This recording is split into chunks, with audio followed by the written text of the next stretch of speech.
Sambit, I want to make a very important point. See, what the crux of the matter is, it's a coordinated attack because it was all planned and orchestrated.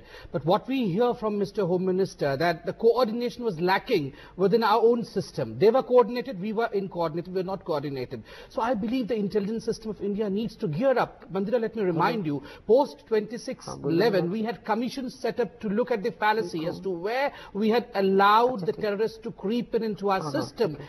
And I'm totally astonished that the commission reports are still buying dusts and they have not been publicized as yet as to what were the faults. So and the second very important point to remember, 2001 we had this parliament attack, and post parliament attack there was this thing issued that it was because of a red beacon light car in which the perpetrators had entered the parliament complex saying that they were Home Minister officials, and suo motu cognizance was taken by the Supreme Court, and a letter was issued to all the state governments as to who are eligible to use these beacon cars, but nothing has been done as yet. And about 7 days ago, Supreme Court had to issue order again that sarpanches were using red beacon cars. So the preparedness in India is really lax, and this has to be brought in. Leaving politics aside, the intention is what is required, which is lacking.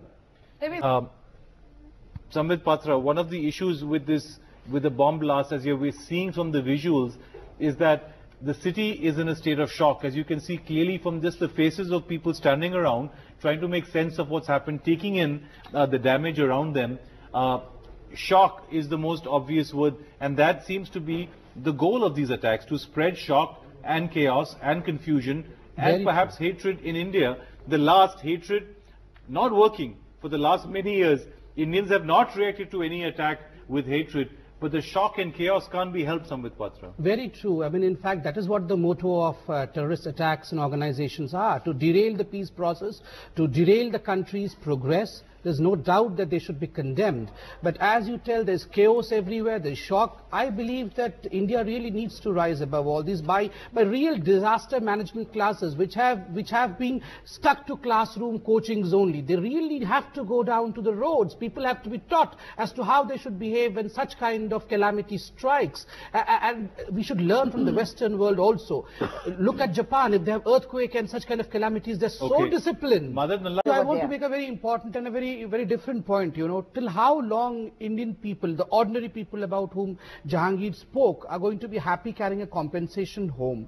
I believe enough of compensation. Why these ordinary people have to die in a stampede when they go out for a holy bath? Why do they have to die when they go out for shopping and marketing? Why doesn't India learn from America and its counterpart in Europe that every life is valuable? Every life has a father, a mother, a child somewhere looking for that life. Every life has to be preciously counted for in this country. Dr. Patra, we just cannot do away with the compensation. We need not learn lesson from anybody. In India itself, we have ethos, we have culture. Look how the people are helping each other. We need not quote anybody.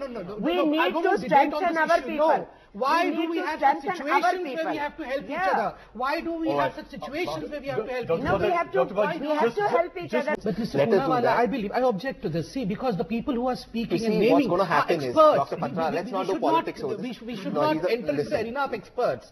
See, if they're naming someone, I believe a director of the Intelligence Bureau of a nation like India has a reason to name someone. No. Former director also. GD Bakshi, just hold on over there in the line. We just come back to you. Dr. Patra, answer this. Why is this just going on and on like this? I mean, you know, what we've heard GD Bakshi saying, you've heard that at least 20 times before, right?